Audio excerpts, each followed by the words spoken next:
Buenas tardes, bienvenidas y bienvenidos al segundo día de Imaginarte 2024, este festival que en su 9ª edición, desde que arrancó aquí en Geldo, bueno, pues cada año ha ido creciendo no solo en el número de piezas que han ido formando parte de sus paredes, sino también en intenciones y en madurez.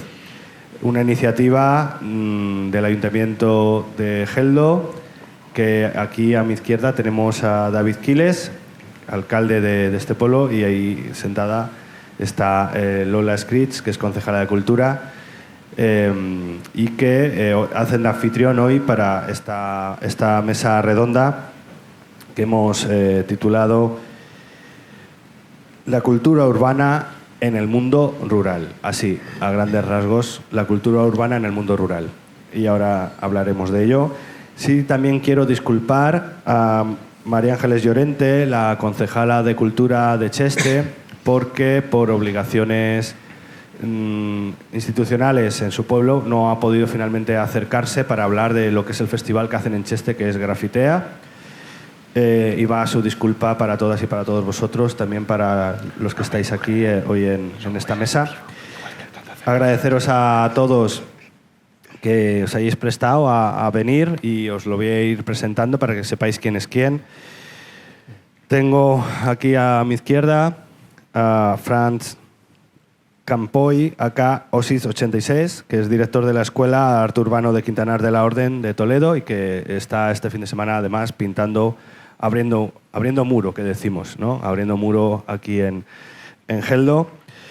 A su vera está Ensi Alberto, que forma parte de Indague y que además ha hecho un libro voluminosísimo, del cual ha traído 2 ejemplares, aunque uno quizá ya no se puede hablar de que exista realmente, es el ejemplar de Schrödinger, sobre la historia del graffiti en Castellón, que toma ya. Y luego, más a su izquierda, está Javier López, que es el director del Miau de Fanzara, ahí en el Mijares. Te damos la bienvenida, Javier, gracias de verdad por acercarte, porque como sabéis el Miau es un festival que fue iniciador y precursor de lo que ha sido luego el fenómeno de los festivales murales en las zonas rurales, ¿no? Ahora nos contará un poco su historia. Y ya cerrando, también queremos agradecerle a Álvaro Porras, que es doctor en Bellas Artes, ahí donde lo veis. Me encanta porque, claro, es Bellas Artes, y si fuera de doctor en física, bueno, también, no sé. Doctor en Derecho, ¿ves? Ahí ya pues no nos encajaría Álvaro, pero es doctor en Bellas Artes, entonces me mola porque se puede ser Forever Young y doctor en Bellas Artes, o sea, todo. Bueno. Doctor en Bellas Artes y además dirige el Festival Poliniza de Valencia, que sabéis que es un festival muy longevo y él lleva ya 5 ediciones, ¿no? Creo. Sí. Es lo que te digo, es que eres Forever Young. Forever Young. Sí, total. Impresionante. Director de festival y encima doctor en Bellas Artes. Ahí es nada. Y nos contará también un poco de su festival. De hecho, voy a empezar un poco por ti, porque tiene una particularidad el Poliniza, que es un festival que se funda dentro de la academia, dentro de Bellas Artes. Entonces, si nos puedes contar un poco su génesis y motivaciones. Pues sí, de hecho creo que la base articular de Poliniza parte de ahí. O sea, realmente quien inicia el proyecto fue Juan Canales, que es profe de la asignatura de Arte Mural de la Facultad de Bellas Artes de la Politécnica. Y la intención primera es esa, ¿no? Aunar la corriente que llegaba ya por parte del alumnado, ¿no? Con esas nuevas formas de entender las prácticas murales desde su contemporaneidad y las nuevas reformulaciones que vendrían a partir de esos mecanismos del graffiti institucionalizados y pasados por Bellas Artes. Entonces la idea de Canales fue dar cobijo a todas estas ideas y proponerlo como un encuentro dialógico entre bueno, pues como artistas con cierta consagración en camino a un estatus que hoy ya reconocemos, ¿no? Con el alumnado, ¿no? Tanto con el alumnado de esa asignatura como con la peña joven que que empezaba a interesarse de otras metodologías en torno al arte mural, como con el alumnado externo a una politécnica, que ya de por sí es algo raro tener bellas artes en una universidad marcada de ingenierías y gente con buenas salidas, ¿no? No como... Pero entonces, nada, yo creo que la clave de Polinizados es esa, que nunca ha tenido una función otra que la de escenario de encuentros, y a partir de ahí se ha construido también una metanarrativa dentro de ello, en la que, y a mí es la que me interesa como último adherido al proyecto, que es poder también leer una historiografía del muralismo en España a través de las ediciones de Poliniza. Este año son 20, entonces son pues 20 añazos de peña que llegó siendo un chavalito de la facultad y hoy está petándolo tanto en los márgenes del mercado como en los márgenes propositivos artísticos, como distintas diatribas que se han abierto y que tienen como eje o como foco principal Poliniza. Y un poco lo que estamos hablando ahora es eso, ¿no? O sea, cómo construir Poliniza desde Poliniza, ¿no? Como una especie de metarreflexión sobre... Como poliniza a poliniza, ¿no? Efectivamente. Bien, de acuerdo. Es interesante porque proviene del mundo de la academia y ahí se generan dos vectores. Uno, el de que se está investigando ya el arte mural y el street art, ¿no? desde la academia, y otro, el que une el espacio de formación. Primero vamos a hablar del tema de que se empieza a estudiar, ¿no? Y que empiece a haber ya ensayos, que empieza a haber un montón de estudios.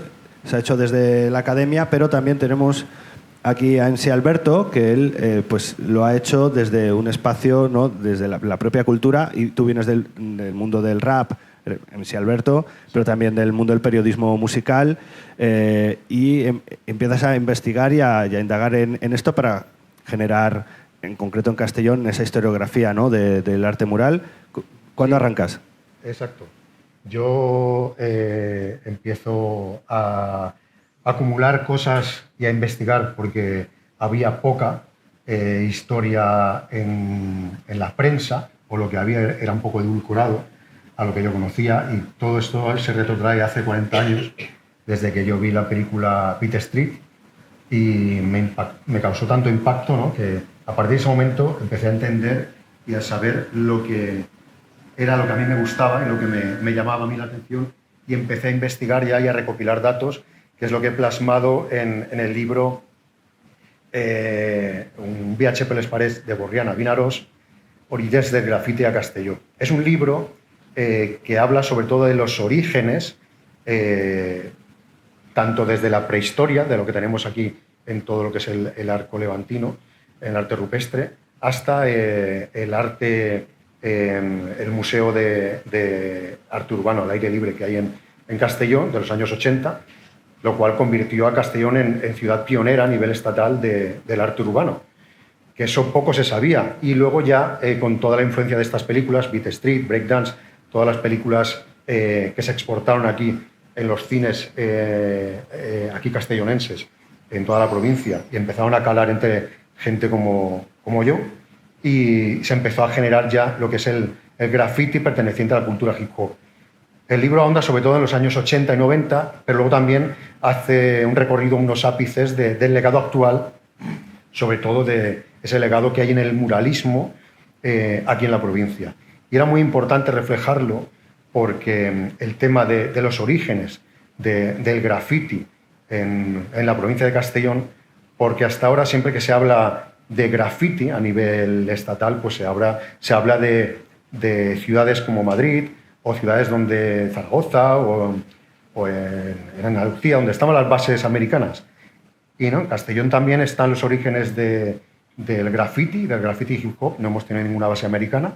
Nos ha influenciado, evidentemente, nos ha nutrido lo americano, pero a raíz de las películas y de todo lo que ha venido de Estados Unidos, pero es más autóctono porque no está tan, digamos, tan influenciado directamente por lo que es Estados Unidos, y se ha generado una cosa muy, muy auténtica de aquí.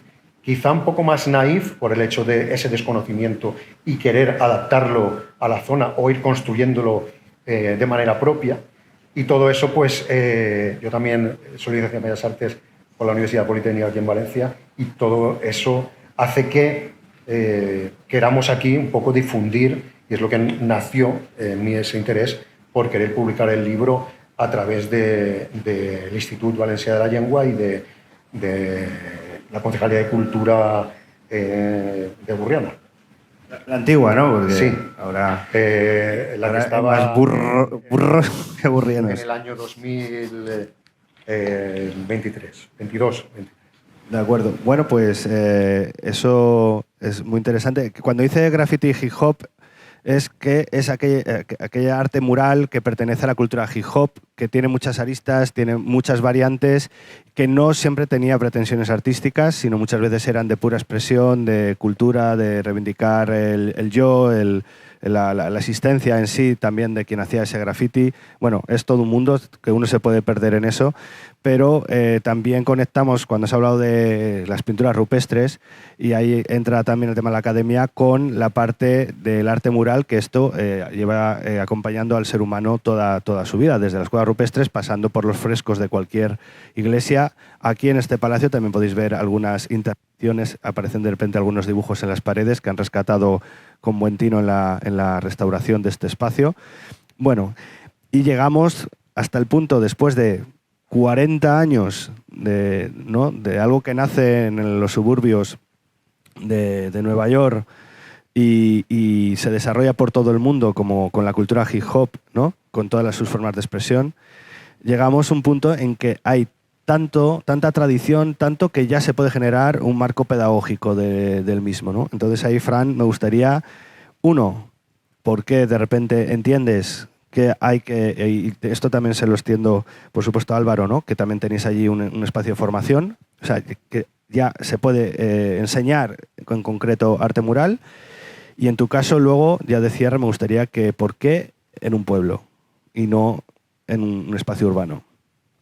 Bueno, pues en mi caso fue que el arte me iba llevando y conduciendo a ese escenario, o sea, incluso habiendo ofrecido en otros escenarios más urbanos la misma oferta, valga la redundancia, no lo contemplaban como algo realizable, y es curioso como en un pequeño pueblecito de Toledo empezó a calar a través de la escuela de pintura y de dibujo, y a raíz de eso metí la línea de arte urbano, graffiti, mural, y dejé que creciera. O sea, el que quisiera podía acercarse a conocerlo, podía utilizar el spray con la facilidad de que mis materiales eran suyos, y vamos, me sentía reflejado en ellos y hacía con ellos lo que me hubiera gustado a mí, mis orígenes. O sea, encontrar un bote de spray y practicar con él era algo difícil, puesto que el precio y la manera de conseguirlo muchas veces no estaba a nuestro alcance cuando éramos jóvenes, con nuestra paga de 100 pesetas, cuando un bote costaba 500 pesetas. O sea, entonces ese mundo, abrirlo y a facilitárselo a esos jóvenes para que enfoquen esa creatividad, esa necesidad de expresarse en las paredes, de una manera fácil y además apoyada por una institución como puede ser un ayuntamiento, dio alas a la iniciativa que, de hecho, pues los mismos escritores de graffiti del pueblo fueron reconectando y fueron evolucionando, descubriendo nuevas formas de utilizar el spray, no solo viéndolo, sino preguntando. Yo venía de haberlo practicado en Murcia, o sea, también era eso una línea de investigación, o sea, pero era curioso como en la Facultad de Bellas Artes la técnica del spray la tenían criminalizada, o sea, no voy a decir los nombres, pero era curioso como los profesores de allí no veían con buenos ojos todo lo que tuviera algo que ver con el graffiti, como si fuera ajeno al arte. Así que también allí abrí un poquito la mente. Ahora ha mejorado un poco gracias a los nuevos fichajes, pero creo que todavía allí queda mucho por hacer todavía. O sea que en un pueblo... Claro, hablamos de... Me gusta mucho cuando se habla del pintor, de la pintora de graffiti como escritor, ¿no? Porque, claro, tradicionalmente dejaban... ¿Cómo se llama? El tag. El tag, ¿no? Hacían su tag, intentaban taguear todo lo que pudieran en todas partes. Aquí... siempre me fijo en uno que se llama Impe, que me tiene fascinado porque es que está en todas partes. O sea, un día va a ser como el cuento de Monterroso, cuando abrí los ojos, Impe ya había tagueado esa habitación, ¿no? La cuestión es que eso es muy fascinante, ¿no? Pero habla también de que viene de un espacio de suburbio residual, segregado, marginal, claro, popular, en definitiva, y eso la academia como que siempre es muchísimo más rígida a cogerlo como que hay detrás una técnica artística válida, que al final no es como esto lo estáis intentando darle la vuelta, ¿no? En la facultad, en la Politécnica. Sí, de hecho creo que forma parte de las tendencias pedagógicas, ¿no? Si se puede aplicar término a los modelos de enseñanza universitarios. O sea, porque yo por suerte, yo estudié en Cuenca y yo no tuve como ese enfrentamiento hacia la técnica, porque creo que al menos desde mi grupo, que sí que éramos como un grupo de escritores que coincidimos en Bellas Artes, nos acercamos a ella desde otras cuestiones, ¿no? O sea, como desde otros ejercicios. Pero sí que es cierto que, claro, al final la adecuación de Bellas Artes a los programas de la universidad es un proceso convulsamente político, ¿no? O sea, desde cómo surge, cuáles son los marcos institucionales en los que se adapta. Entonces, claro, Bellas Artes siempre ha estado, digamos, próximo o tratando de empujarlo hacia los mecanismos de la historia del arte que ya de por sí constriñen en ciertas cosas, ¿no? Cuando además teníamos una tradición en la historia del arte española que hay que mirar con cuidado porque los modelos de catálogo, los modelos de hegemonías artísticas que se podían narrar a través de la universidad eran los que eran. Entonces ahora, cuando la universidad se acerca hacia otros modelos, ¿qué nos queda, ¿no? O sea, entonces a mí me parece más interesante entender cómo Peña como Canales, como Juan Canales o como Joan Peiró, que es el director de Poliniza, enfocan la mirada hacia el arte urbano, hacia el graffiti, hacia las prácticas de los entornos públicos desde un propio análisis de ellas mismas, ¿no? O sea, por ejemplo, o sea, la historia hegemónica del graffiti desde Nueva York y tal, ¿hasta cuándo, no? O sea, por ejemplo, esa misma, o sea, podemos partir de ella, pero si desde ella tenemos otras referencias anteriores, que sería la Gran Depresión estadounidense y cómo la peña firmaba en los trabajadores que viajaban en los trenes firmaban, eso también forma parte de una historiografía. Entonces, quizás el germen no es Nueva York y es todo el país, pero si luego lo analizamos desde la Pixasá o desde los términos de Brasil, ya estamos hablando además de otra deslocalización coetánea temporalmente. Entonces, como esos saltos entre preguntas, creo que es desde donde está surgiendo una nueva forma de acercarse a esto desde los pensamientos críticos de la universidad.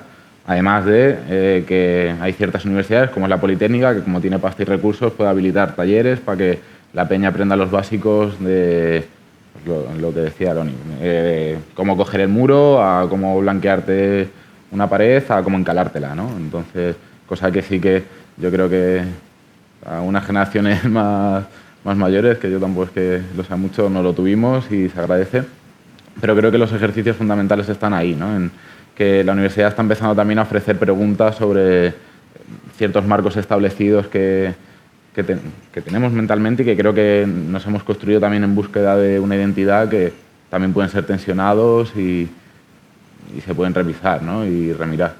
Pero bueno, está claro que hay un futuro mucho más cualificado, de gente que entiende mucho mejor de dónde se viene y no en los orígenes, que era todo como mucho más intuitivo, visceral, espontáneo también. Esto también lo hablaremos después, ¿no?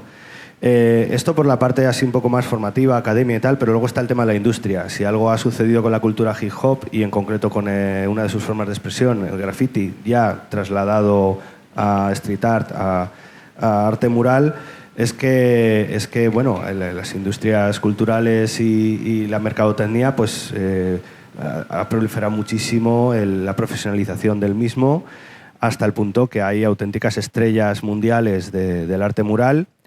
Y esto ya entronca en el formato de festival. El festival viene de festividad, de fiesta, ¿no? La primera vez que fuimos a un festival de arte mural, la primera vez que fui yo con unos amigos, claro, ves a todos los compañeros, a todas las compañeras pintando en paredes y no es que estemos bailando, o sea, es que se está currando muchas veces al sol, bueno.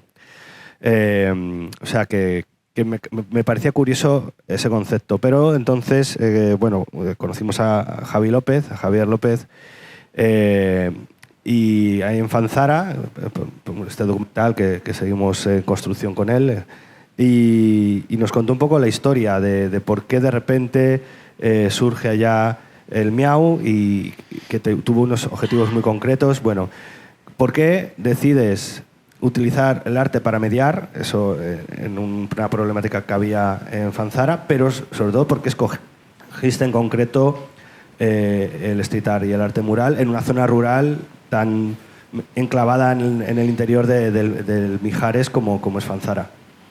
Por casualidad. Siempre decimos que el MIA es un proyecto social de convivencia a través del arte. ¿Vale? Entonces nuestro objetivo con este proyecto era recuperar la convivencia en el pueblo. Digamos que el arte, bueno, era una excusa. El objetivo del proyecto era pues intentar que nuestros vecinos nos saludáramos por la calle después de un problema que teníamos en el pueblo de convivencia por culpa de un vertedero, no sé si sabéis un poco la historia, ¿vale? Pero entonces el único objetivo del proyecto, ese primer festival, era intentar recuperar la convivencia entre los vecinos de Fanzara, básicamente. Y elegimos el arte urbano porque nos pasaron el teléfono de alguien que nos dijeron que pintaba, a él llamamos, este artista es Miguel Avellán, de nombre artístico Pincho. A él le contamos un poco la problemática que había en el pueblo y qué tipo de proyecto queríamos hacer. Y a través de él se inicia el primer festival Miau. Tener en cuenta que nosotros ni somos gestores culturales, ni venimos del mundo del arte, ni nada por el estilo. Éramos vecinos de un pueblo. Sí que nos gustaba el arte urbano, pero a nivel de espectador.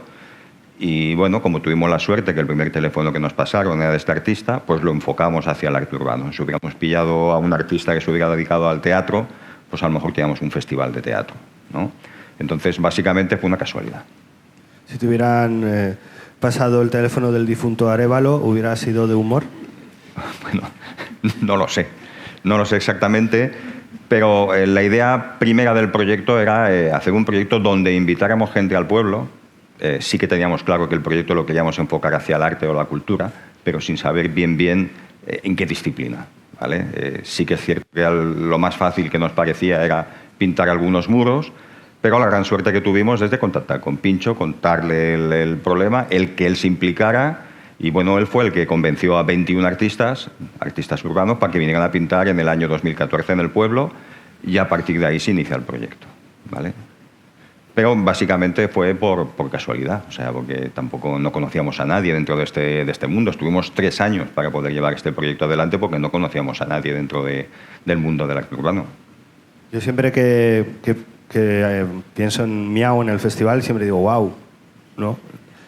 Era un chiste fácil, pero siempre pienso en wow porque explotó. ¿Qué pasó en el pueblo cuando de repente ven que tanta gente aparece a ver el museo al aire libre, cuando empiezan a llegar tantos medios a preguntarse? Supongo que has tenido que bregar también desde que os trataran desde lo anecdótico hasta que por fin ya ha consolidado el proyecto, realmente se haya pillado la enjundia, porque hay piezas de artistas de renombre internacional.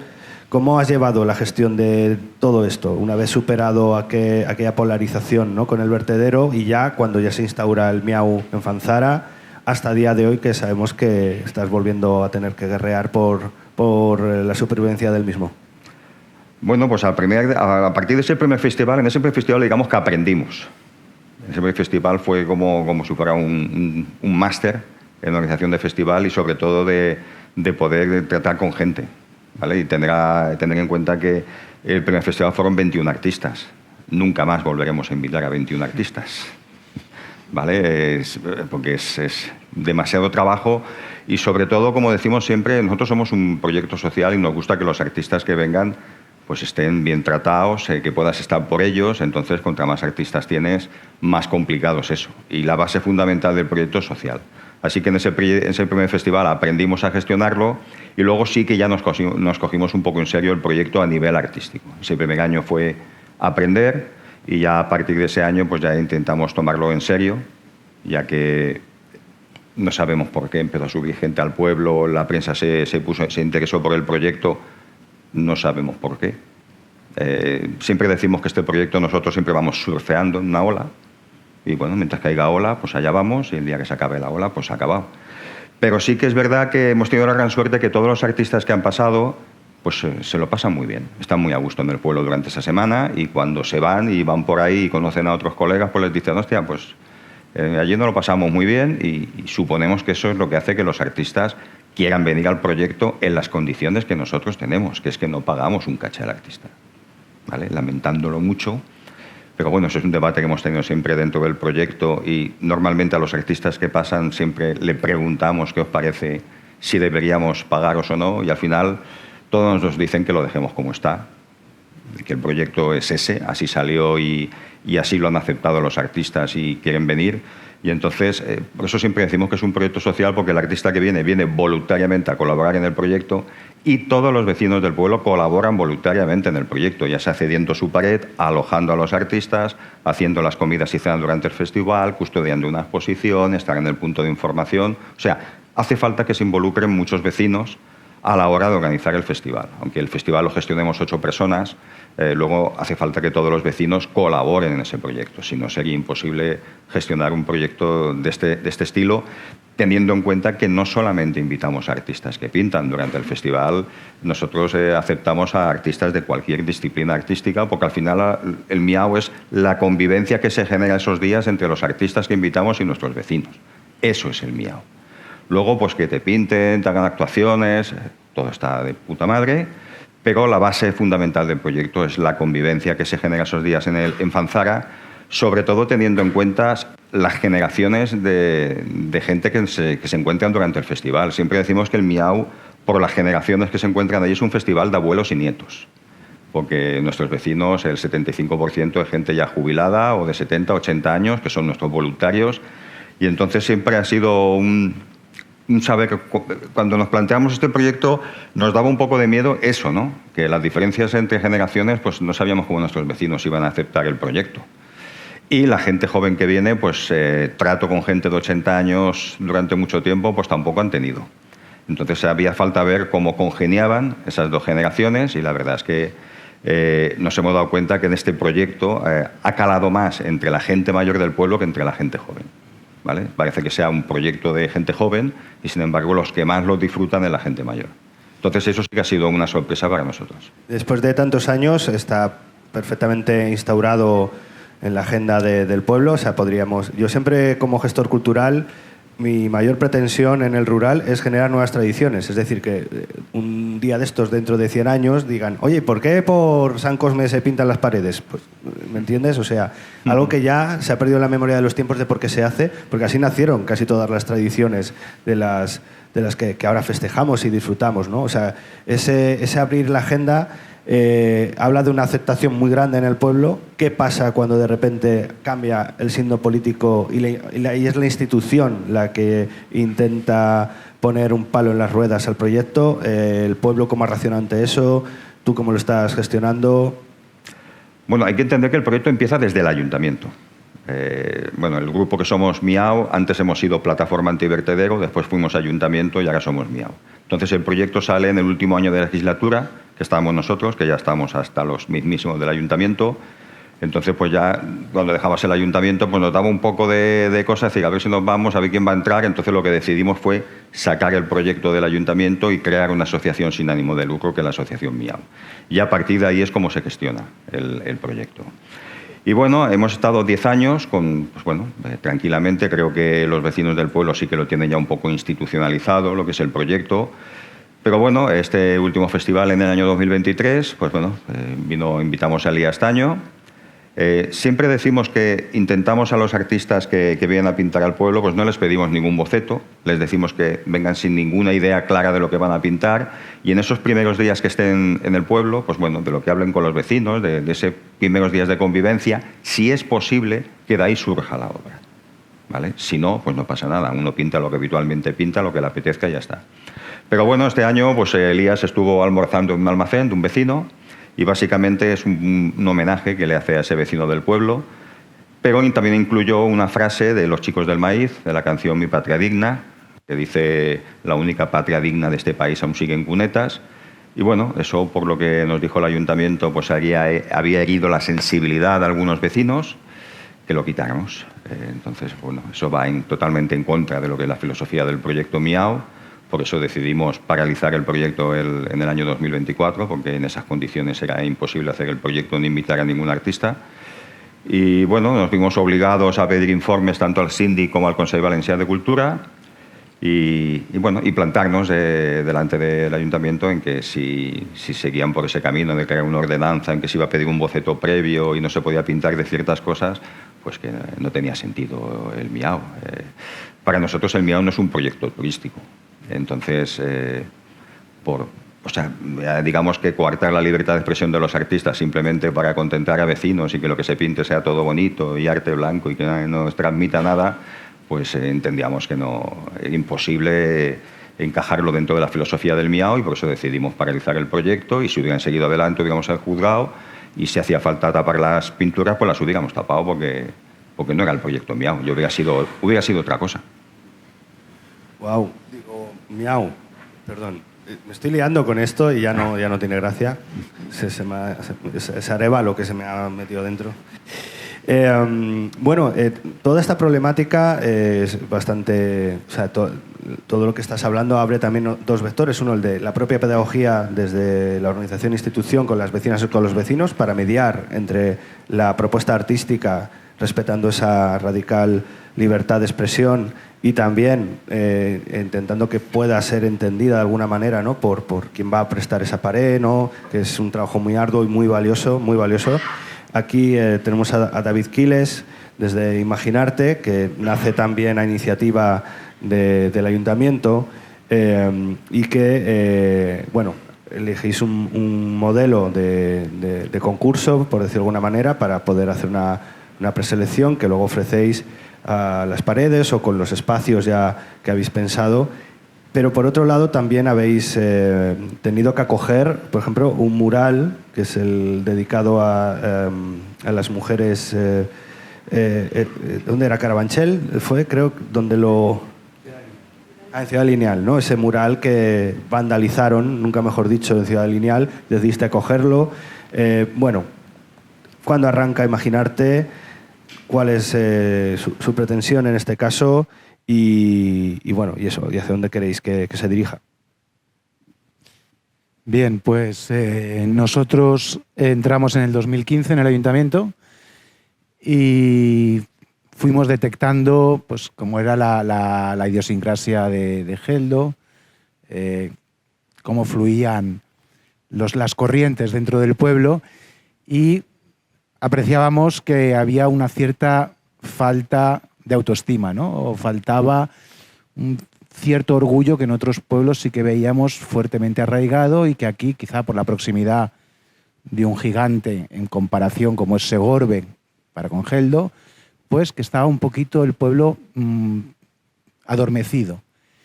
Y buscamos, a través de la cultura, a través de la expresión artística, un motivo para identificar, ¿no? Como ser motivo de la cultura del pueblo. Y empezamos de una forma muy modesta, porque este festival, una cosa bonita que tiene es que, bueno, imagino que le pasará a casi todos los festivales, pero en el nuestro en concreto ha ido evolucionando. Cada año hemos ido añadiendo algo distinto, algo que veíamos que no funcionaba lo íbamos cambiando, y poquito a poco, de un festival en formato muy pequeñito a nivel comarcal, pues fuimos creciendo, fuimos evolucionando, fuimos buscando, hablando mucho con artistas y muralistas que nos iban un poco guiando en el camino. Y ahí tenemos gente como Fran, que ya lleva pues bastantes ediciones con nosotros, cinco ediciones. Pero es que siempre todo lo que nos propone nos enamora, y eso al final también es algo contra lo que no podemos luchar, aunque queramos. Y sí, una de las claves que ha dado Javier, creo que nosotros también la cumplimos, y es que los artistas intentamos mimarlos mucho y que se sientan muy cómodos, y que pasen una experiencia en la que se integren con el vecindario. De hecho, intentamos huir de los muralistas que vienen, pintan y se van. El muralista un poco express no nos interesa tanto como el que se imbrica, en el que conoce a los vecinos, el que los saluda, y Fran es un ejemplo de ello, ¿no? O Cholaca, o Marcel, o Pipo, Malpegados, que llegan a preguntarnos la gente cuándo vuelven. Y van a ver, cuando vienen, van a ver a su familia, ¿no? Su familia son aquellos a los que les pintó la medianera o la fachada, y que les daba muchas veces de comer y les pasaban las cervezas por la ventana. Y bueno, eso realmente, y ahí Javier das en el clavo, esa es la clave y es lo fundamental, ¿no? Y bueno, este año, por ejemplo, y gracias un poco también a las aportaciones de aquí del señor del sombrero, hemos querido ampliar más allá del arte urbano, pues cualquier otra expresión de cultura urbana, y por ello hemos hecho este avance, ¿no? Y luego además reivindicando aquello de cultura urbana de pueblo, ¿no? Intentando o poniendo en valor una expresión que muchas veces se usa de forma peyorativa, ese de pueblo, pues nosotros lo queremos resignificar, si es que hace falta. A lo mejor para nosotros no hace falta resignificarlo, pero para otra gente sí. Y vamos a muy orgullosamente decir que aquí hacemos cultura muy digna y sí, de pueblo. Pero no... Mirar, os voy a perdonar que me enrolle, pero es que de una cosa me viene la otra, y como no me lo vas a preguntar, me lo pregunto yo. Aquí ha venido una empresa que quería traer cultura als micropobles, ¿no? Y nos ofrecía a un precio muy ventajoso, incluso en packs de 3x2 y 5x3 y tal, cultura para llevar la cultura a los pueblos que sabes que no alcanzan a... Mira, aquí llevamos teniendo cultura de calidad desde hace muchísimos años, y este negociete que os habéis montado de querer traer estos packs y tal, como si aquí todavía andáramos, no sé, en carro, pues os habéis equivocado de pleno, ¿no? Entonces, pues luchamos contra eso, ¿no? Queremos hacer cultura digna en la medida de nuestras posibilidades, de nuestro presupuesto. Desde luego me descubro con vuestro planteamiento, porque eso sí es tremendamente difícil, ¿no? El proyecto que habéis desarrollado es inigualable, pero en nuestro caso pues tenemos que jugar con el presupuesto del ayuntamiento y ver cómo traemos lo mejor posible y cómo identificamos. Y creo que al final, llevamos ya 9 años, después de 9 años, hemos conseguido posicionarnos como un cierto referente, por lo menos en la comarca, que saben que aquí todos los meses ocurre algo interesante, casi todos los fines de semana ocurre algo interesante, y ya lo dejo. Sí, bueno, de hecho, por eso se creó la marca Geldo Cultural, ¿no? Para intentar englobar toda esta actividad tan frenética y luego todo lo que fue la capitalidad cultural de Geldo, de la Generalitat Valenciana en 2023, que eso fue una agenda de eventos extenuante y que no ha parado. Yo no tengo esa sensación que no ha parado ni va a parar. Y entonces lo encuentro como cuando el cómic de Asterix y Obelix, que es como, ¿no? Porque tiene medio kilómetro de término municipal Geldo, entonces ves la aldea gala ahí con las murallas estas y dices, pues es que es un poco parecido, ¿no? Está sitiado por todo términos municipales inmensos, pero aquí está resistiendo ante el paroxismo general.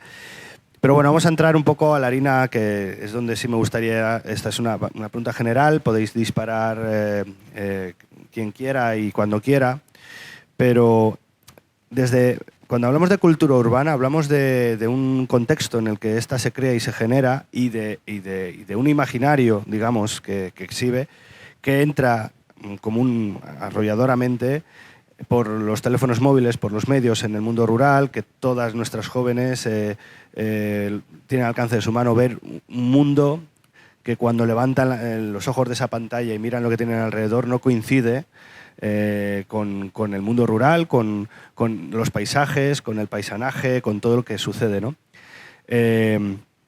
Cuando se trae ese mundo urbano, esa cultura urbana al mundo rural, ahí pasa algo. Tiene, hasta el punto que yo me llego a preguntar, ¿tiene sentido realmente abrir la puerta a esa cultura urbana en el mundo rural, o hay que reflexionar sobre qué es el mundo rural a día de hoy, cómo se puede revitalizar a través de la cultura, generar su propio imaginario? Estamos viendo hibridaciones, ¿no?, de mucha gente revisando sobre todo el mundo de la música, el folclore, ¿no?, desde Rodrigo Cuevas a Begus de la Rosa. Bueno, en todas partes están revisitando cancioneros, folclores tradicionales, llevándolos a la música electrónica. Bueno, o sea, no digo que todo sea negativo, pero ¿cómo lo veis? ¿Creéis que hay que ser cauteloso, que no es una panacea? ¿Creéis que es suficientemente fuerte el mundo rural como para imponer de alguna manera su imaginario? Bueno, ahí lo dejo. Mundo rural, cultura urbana, ¿qué cosas friccionan ahí? Bueno, yo sí tengo que hablar por parte de lo que es el Festival Miau. Creo que el Festival Miau, sobre todo, lo que ha hecho es traer arte al pueblo. Normalmente siempre el arte se concentra en las grandes ciudades. Entonces, si hablamos en concreto de Fanzara, estamos en la comarca del Alto Mijares, lo que se puede llamar la España vaciada. Todos son pueblos pequeñitos, con gente jubilada, con pocos medios, con pocas necesidades cubiertas. Entonces nosotros lo que les hemos ofrecido a nuestros vecinos es la posibilidad de ver actuaciones artísticas, nos da igual la disciplina, que posiblemente sin el festival pues en su vida lo hubieran visto. Y más con la edad que tienen, pues les queda poquito ya para ver.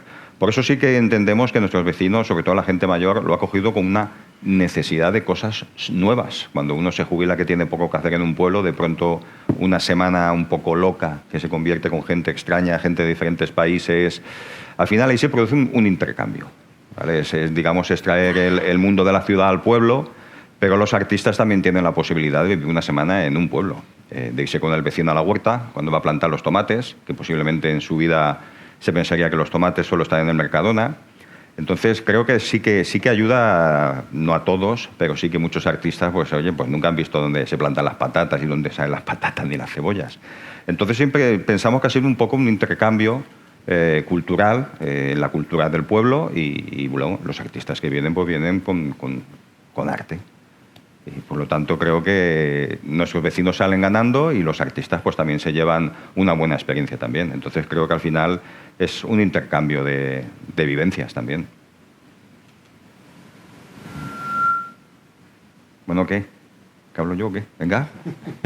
O sea, yo creo que hay en torno a la terminología de la cultura urbana, creo que hay ciertos trompos que habría que revisar, ¿no? Y que habría que ver de dónde vienen, porque al final a lo que están aludiendo son a aquellas esferas de lo público en las que se interactúa y se hacen cosas, ¿no? Entonces, la capitalización que ha habido de esas formas de pensamiento le ha dado un empaque en torno a ello. Creo que hemos visto una muy reciente y muy carnal que tiene que ver con la música. Entonces, en cualquiera de las otras expresiones también la hubo en sus tiempos. Yo creo que esas permeabilidades, ¿no?, que hay cuando enfrentas contextos que son dispares, que lo das desde la ciudad al pueblo, pero lo das desde 200.000 saltos cada vez que aprietas esa tensión, siempre van a ser nutritivas, ¿no? Entonces, si lo que estás combinando son unas metodologías de lo público con unas formas de querer aludir política y funcionalmente a lo público, o sea, nada puede descoordinarse ahí, ¿no? A no ser que pase, pues como tú decías, ¿no?, que recurras al paracaidismo artístico y lo que busques sea una iniciativa mercantil, turística o lo que quieras hacer, que generalmente no te va a dejar nada más que el pan para hoy, ¿no? O sea, entonces yo creo que dependerá de cuál es la inercia política y la inercia pública de esas dos convergencias, ¿no? Que generalmente no dan. Y es que luego lo pensaba, estaba pensando, realmente no tengo ningún colega que sea de Malasaña. O sea, todos mis colegas son de... O sea, yo soy manchego, somos todos de los pueblos que rodean Ciudad Real, y el que no que es de Ciudad Real, que son 50.000 personas. Que es que tampoco es que haya unas diferencias como demasiado establecidas, ¿no? O sea, Castellón, ¿no? O sea, ¿cuál es esa inercia de lo grande a lo pequeño en un territorio como es el Estado español, ¿no?, donde esas cosas están bastante fluidas, ¿no? ¿De dónde vienen nuestros padres? ¿De dónde vienen nuestros abuelos? O sea, esos contactos yo creo que están más somatizados y más carnalizados de lo que muchas veces pensamos y que sorprenden luego, ¿no? O sea, que la ciudad se construye a sí misma para defenderse a sí misma, pero es algo irreal en sí mismo. O sea, si no, no existirían los barrios tampoco. Entonces... Yo sí que veo muy positivo todo lo que están comentando aquí los compañeros. Todo eso, como tú has dicho, David, el tema de traer lo urbano a lo rural, lo veo muy positivo, sobre todo en el momento en que se establecen conexiones intergeneracionales de gente más joven con gente de mayor edad y sobre todo con gente que vive en la ciudad y no ha conocido nunca lo que es realmente un pueblo o de dónde vienen sus antepasados o dónde se hacía la vida hace apenas 40, 50 años. Eso está muy bien, romper, digamos, pues esa comunicación que se estrecha en el sentido de el despoblamiento que está ocurriendo y que gracias a estas interconexiones, gracias a la cultura, los pueblos no solamente se están convirtiendo de manera ocasional en segundas residencias o se deja de ir, sino que, es más, se llegan a visitar más que anteriormente gracias al poder que tiene la cultura. Y en este caso, el tema que estamos hablando del arte mural.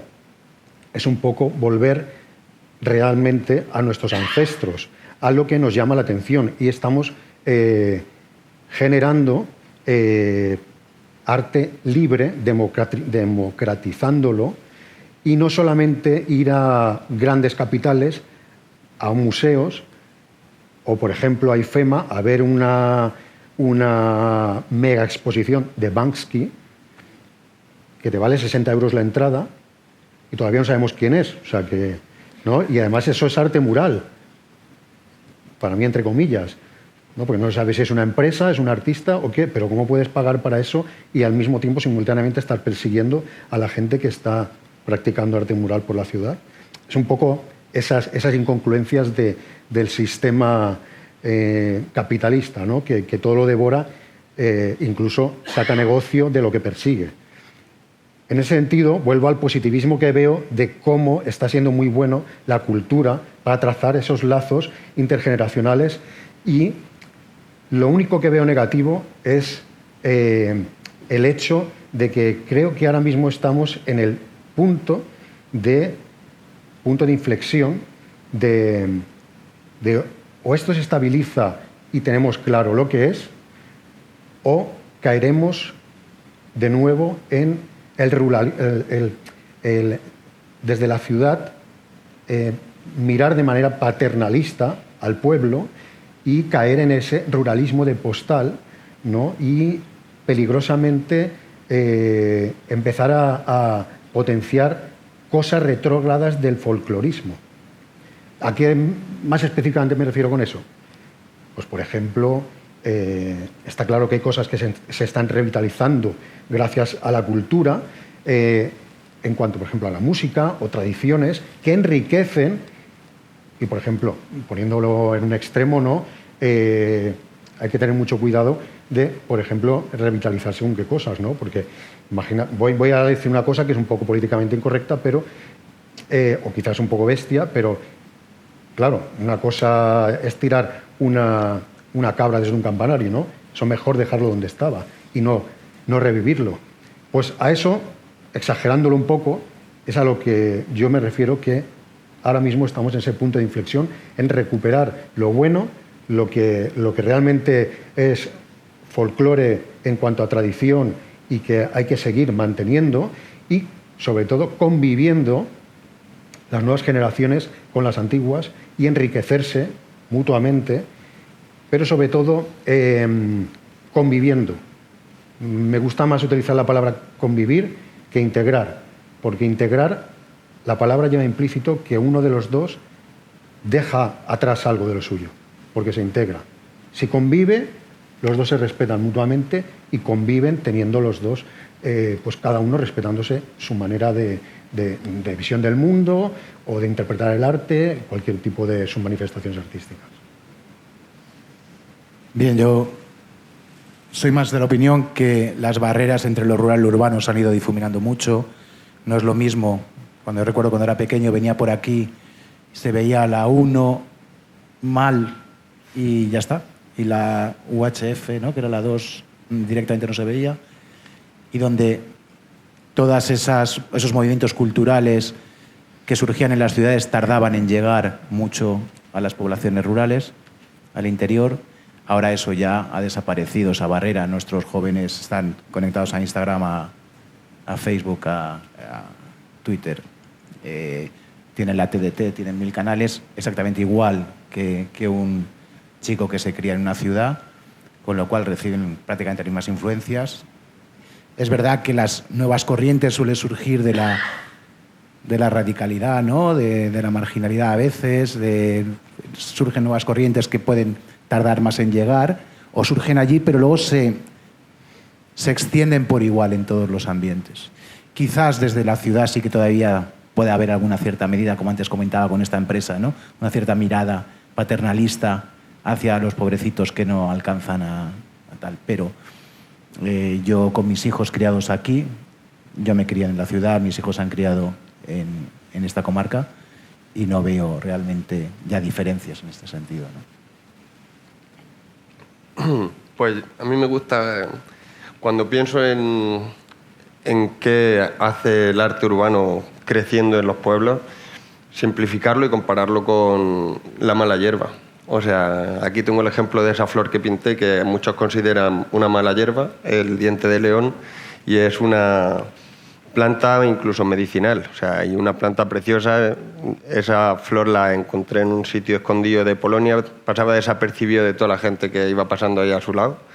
Y me fijé yo y dije, eso es arte urbano, o sea, es algo que crece natural y es que va implícito en el hombre. Entonces, ya sea un hombre de la urbe o ya sea un hombre del ámbito rural, le nace, como a un niño le nace coger un lápiz y pintar en una pared. O sea, es una cosa que conforme crecemos se nos doma o se nos educa en el sentido de decir, eso no.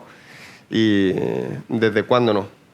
Desde que se politiza y se convierte en que el muro es un sitio para expresarse y un sitio que puede hacer que se pierda el control. O sea, en el caso de decir...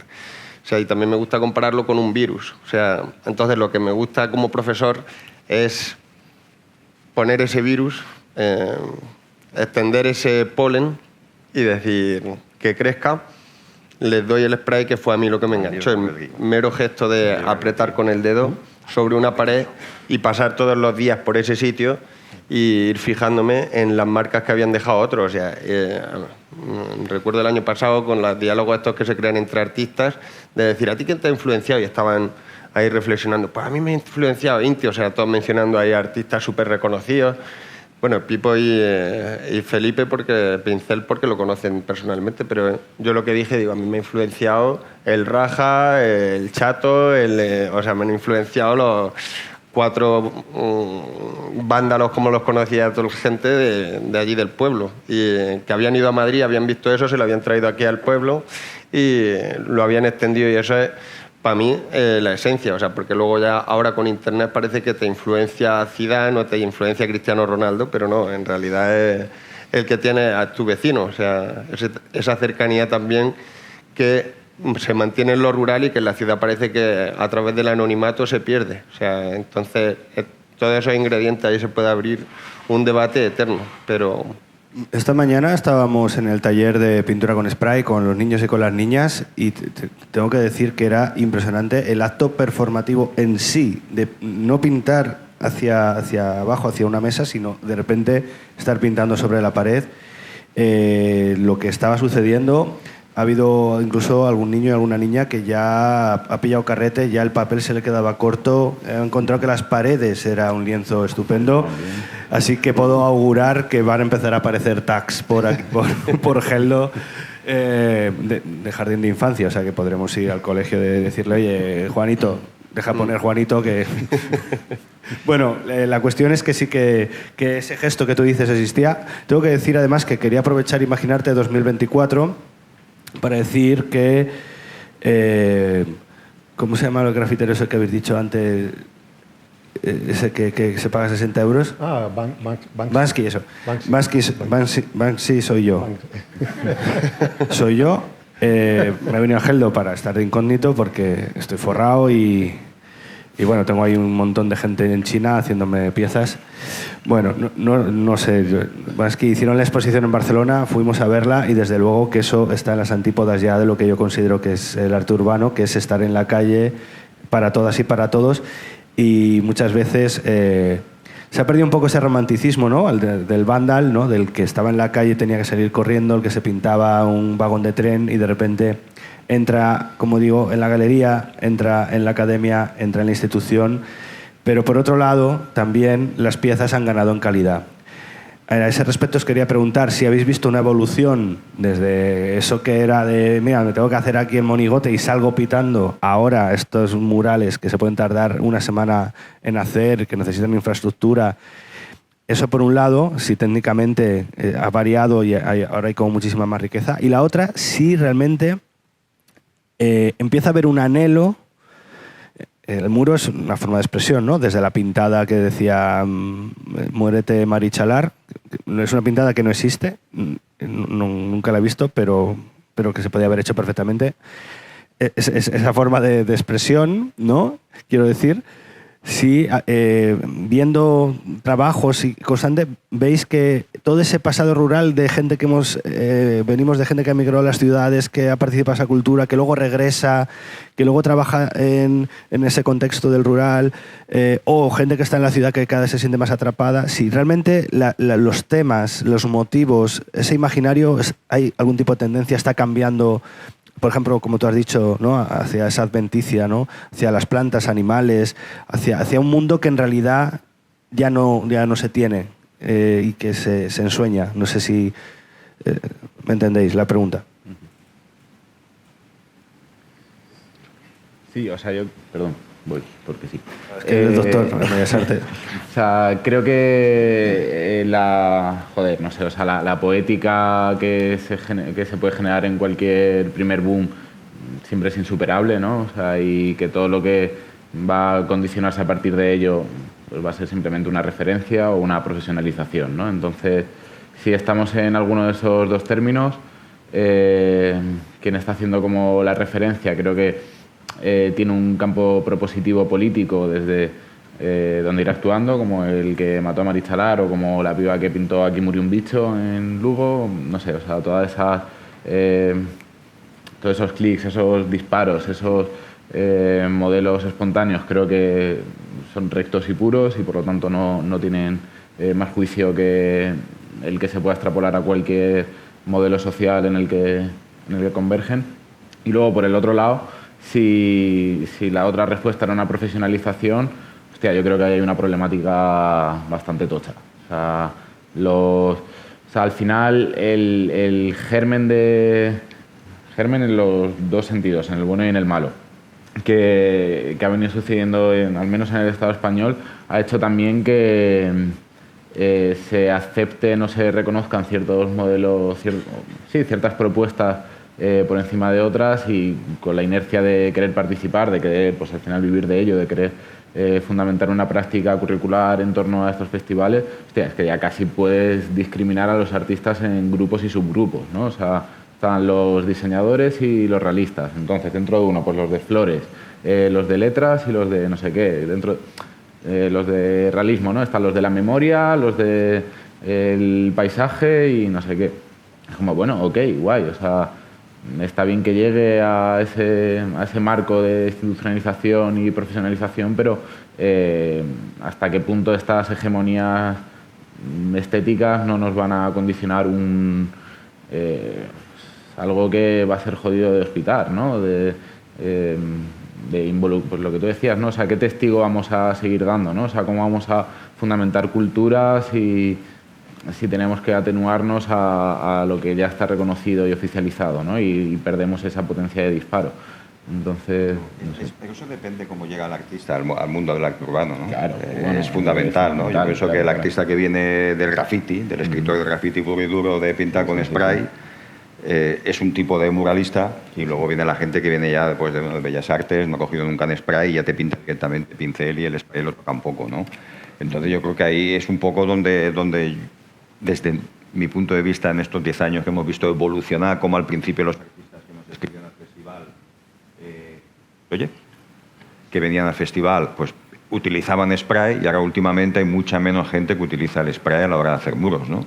Yo me acuerdo cuando empezamos, la mayor parte de pintura que comprábamos era spray, y ahora ha pasado totalmente lo contrario, más es plástica que spray. Entonces eso supongo que también influye en el estilo que se hace a la hora en el arte urbano. Para mí es fundamental. Que si el cambio es ese, que de puta madre, más barato y más ecológico, ¿sabes? A ver, pero es que al final el artista tiene que vivir, claro, y tiene que comer de su trabajo. Claro, entonces este es un debate que puede pasar en todas las profesiones. Uno puede llegar muy puro al arte, pero al final si quieres vivir de esto y comer de esto, pues es lo que lleva. En algún momento tienes que entrar por el aro. Lo importante no es entrar muchas veces, sino cuando sea conveniente. Pero mantener siempre esa parte libre de voy a un pueblo, pinto un mural, luego por la noche me voy a taguear por ahí tranquilamente, hacer un poco el vándal, pues eso creo que se tiene que conservar, ¿no? Y la gente, donde se haga un festival de este estilo, lo tiene que entender, ¿vale? Entonces, por eso nosotros siempre partimos de la base, o nos lo planteamos así, es que nos interesa mucho que el vecino conozca al artista, que hable con él, por qué pinta eso, por qué lo hace, aunque no lo entienda. Pero bueno, por lo menos ya sabe que hay una motivación, hay un trabajo detrás, y siempre pensamos que el vecino, aunque lo que le han pintado no le gusta nada, coño, pero el chaval ha estado ahí 4 o 5 días, además lo pinta por esto, y al final, sin que le guste lo que pinta, defiende al artista. Porque por lo menos ha entendido el por qué lo hace. ¿Te gustará o no te gustará? Pero entiende el por qué lo hace. Y eso para mí es una base fundamental para que proyectos de esto funcionen. O sea, el vecino se tiene que implicar, es un poco de pedagogía, pero el vecino tiene que pensar que el artista no va a pintar lo que a ti te gusta. Entonces, a partir de ahí es cuando puede funcionar un proyecto de arte urbano. A partir de ahí, si no hay ese entendimiento y esa implicación del vecino, un festival de arte urbano pues dura lo que dura y se acabó. Sí, de hecho ahí tenemos nosotros un problema, porque tú puedes fácilmente identificar el muro público del muro privado. El muro público ves que hay mensaje, que hay cosas distintas, que hay expresiones diferentes y mucha libertad creativa, y en el privado estás viendo que la gente quiere casi siempre realismo, claro, casi siempre la fotografía, casi siempre tal, y no consigues sacarlos de ahí. Entonces, ciertamente es un dilema, porque pintas, no pintas, cedes ante el vecino, no cedes, claro. También intentamos darle alegría a muchos rincones oscuros, a muchos rincones feos, tal, y entonces, pues bueno, te pesa también eso bastante, ¿no?, en la balanza.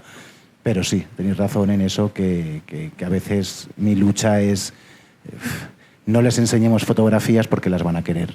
Entonces, y bueno. No, por eso no hay que enseñar nada. No, pero son se lo tienes que enseñar solamente al dueño de la pared para que dé permiso. Sí, al dueño de la pared. Estoy hablando del dueño de la pared.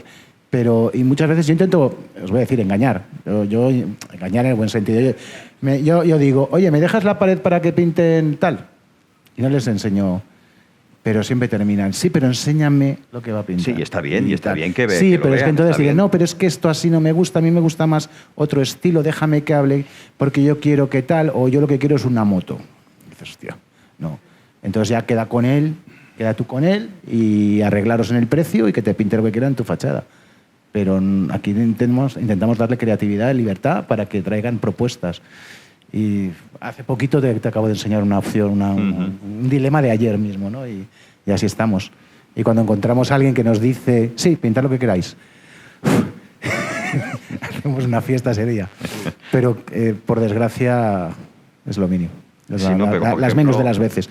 Y muros públicos se nos acaban y ahí es donde también tenemos esto. Pero bueno, vamos a hacer paredes porque sí, en las calles y ya está.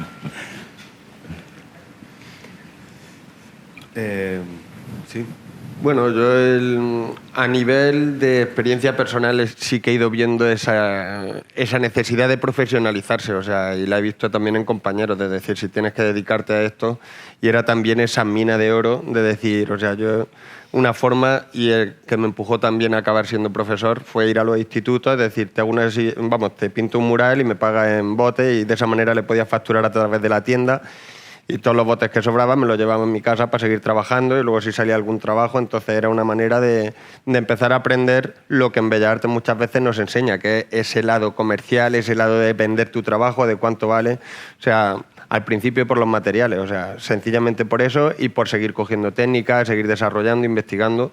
Y llega un momento en que ya no sabes si estás haciendo las cosas por la línea comercial o por la línea vocacional. O sea, como hablábamos ayer de la profesión o la vocación, muchas veces es difícil. O sea, y yo al final, simplificándolo todo también, digo, es pintar. O sea, a mí todo lo que sea mancharme de pintura, aunque sea pintar una pared de negro o rotular algo, siempre va a ser mejor que llevar una bandeja como he tenido que llevar, o tener que estar en otros trabajos que digo, 50 euros el día me daban por recoger aceitunas, así que si me dan eso y encima me dan materiales, digo, ya estoy ganando con este trabajo porque me siento realizado, y cada vez que pase por ahí voy a ser feliz. O sea, es una manera de decir, estoy en el camino que quiero. O sea, no sé, dentro de unos años si podré pintar solo lo que me guste y desarrollaré de alguna manera, pero mi futuro quiero que sea pintando, y estoy seguro del que todos los que pintan, y sobre todo los que vienen del graffiti, de decir, quiero que haya cosas mías por todas partes. Claro, es verdad, bueno, es verdad que se pierde ese romanticismo, ¿no? Sobre todo del que viene del mundo del graffiti, se pierde ese romanticismo de ese momento visceral en que escribes, aunque sea tu nombre, pero es una muestra de aquí estoy yo ante el sistema que no te reconoce, pero a la fuerza le muestras que tú estás ahí. Pues por eso el tag es el graffiti por excelencia, pero claro, se pierde ese romanticismo, pero se gana en proyección, que es lo que está explicando Fran, ¿no? Se gana en proyección, y es muy positivo porque se está profesionalizando, y ya era hora que escritores de graffiti pudieran vivir dignamente de sus obras, independientemente de que puedan tener, desde luego si tienen contenido, muchísimo mejor, pero es tan digno como tu trabajo si simplemente hace obras decorativas, por decirlo así, ¿no? Al fin y al cabo es un trabajo, y también, independientemente, el tema del graffiti libre va a seguir existiendo, les guste o no les guste, a quien le guste y a quien no le guste, y va a estar ahí, de manera paralela al institucionalizado, o al profesionalizado, o al domesticado. O sea, va a existir de manera paralela. Por lo tanto, todo arte que se, digamos, se dignifique y se le exponga y se le dé proyección, bienvenido sea. No deja de ser arte y de ser cultura. Bueno, son muchas décadas de ese trabajo de profesionalización que además ha afectado a toda la cultura hip hop, porque está desde el skateboard, el mundo musical, ni hablar, ¿no? Gente que se ha pasado a crear su propia marca de ropa, gente que está en galería exponiendo, pero aunque esto no es nuevo, ¿no? Ya teníamos a Basquiat o a Keith Haring en los 80. Es decir, es normal que esto se lleve hacia ese espacio, digamos, de dignidad, pero sigue existiendo la otra beta, que es la necesidad de que el muro se exprese ante un sistema que sigue impreternitamente siendo injusto y desigual, ¿no? Y ahí entra, pues, que se siga lo que, bueno, se llama el vandal, y mucha gente, por ejemplo, con el tema de la pintada pura y dura, que a mí me fascina. Otro año invitaremos a Isaías Riñolo, que es un artista, un filmador que trabaja con el tema de la pintada. Le interesa muchísimo esa frase que enseguida se blanquea, ¿no? Que enseguida se va a blanquear. También podríamos abrir melón sobre lo efímero de estos trabajos, que es arte que no va a quedar, que se terminará cayendo, se terminará o se renovará por otra nueva pieza, que tiene esa vertiente desmercantilizadora. Hay muchas aristas. También me gustaría pedir disculpas por la ausencia de mujeres en el día de hoy. Contábamos con María Ángeles, que vale por todos los que estamos aquí, porque es una señora concejala de 70 años, que es un portento, de verdad. Una lástima que no haya podido venir, pero bueno, el próximo año solucionaremos incorporando a más compañeras que hay, que saben y que entienden muchísimo, pero ahora teníamos a estos compañeros a mano. Es el momento de abrir el turno a las preguntas, por si queréis preguntar algo. Las personas que habéis venido, agradeceros que estéis aquí. Si alguien quiere preguntar algo a estas personas humanas.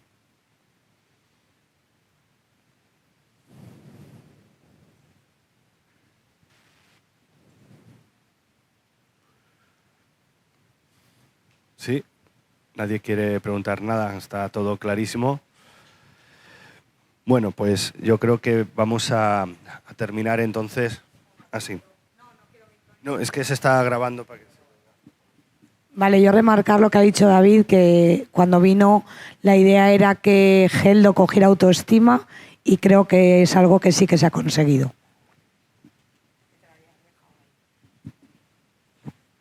Pues nada, objetivos conseguidos, ¿no? Pues nada, agradeceros a todos mucho. Ya os digo que podríamos abrir más melones porque hay muchísimo más. Esa tensión que se genera entre comercial, arte aplicado, expresión artística, que no es intrínseca exclusivamente del mundo del arte mural, todas las artes lo sufren. Y también, y esto sí que lo quiero dejar como reflexión, para hacer autocrítica, ¿no?, a todas las personas que estamos participando de este fenómeno, este movimiento de festivales. La Comunidad Valenciana es la región de España con más muros pintados, con diferencia, o sea, es impresionante, por cultura, por horas de luz, por lo que sea, pero sabemos que hay muchísimas técnicas que se ven abandonadas. Podría estar Lluís Salvador aquí hablando hoy de abstracto y de cómo es imposible colocar una pared de abstracto en casi ningún lado. Podríamos hablar de la gente que usa papel pintado y que pega, de todos los tipos y sobre todo del pequeño formato, ¿no? Esa cosa que ha utilizado siempre, como esta exposición tan maravillosa que tenemos hoy aquí, que ve el rincón y adecúa la pieza justo a ese, ¿no?, y que genera sorpresivamente esa creatividad por el gran formato. Hay cierta espectacularización, yo creo, en el street art, ¿no? Nos encanta ver esas piezas porque técnicamente nos parecen imposibles. Sois increíblemente talentosos al hacer algo que técnicamente es tan complejo, pero que falta mucho de ahondar en la propia cultura de lo que ha sido la pintura en la calle, con todos esos formatos, con toda esa riqueza. Y en cuanto a materiales, yo me gustaría, para finalizar, recomendar el gotelé. El gotelé es algo que se abandonó en los 80, que nadie entiende por qué no ha vuelto. Yo me tiraba horas viendo cositas en el gotelé, todo tipo de figuras, era un graffiti siempre nuevo, blanco sobre blanco, ni Malevich ni leches. Y bueno, ya bromas aparte, agradeceros. Estoy encantado de que, bueno, imaginarte, siempre con el apoyo del Ayuntamiento de Geldo, que supongo que todo esto existirá mientras exista este ayuntamiento. Si no, pues para mí, por lo menos, personalmente perderá gran interés seguir en esta aventura. Festival, 9º Festival de Cultura Urbana de Pueblo, orgullosas de ser de pueblo y de colonizar a la cultura urbana con nuestras cosas de pueblo. Así que muchísimas gracias.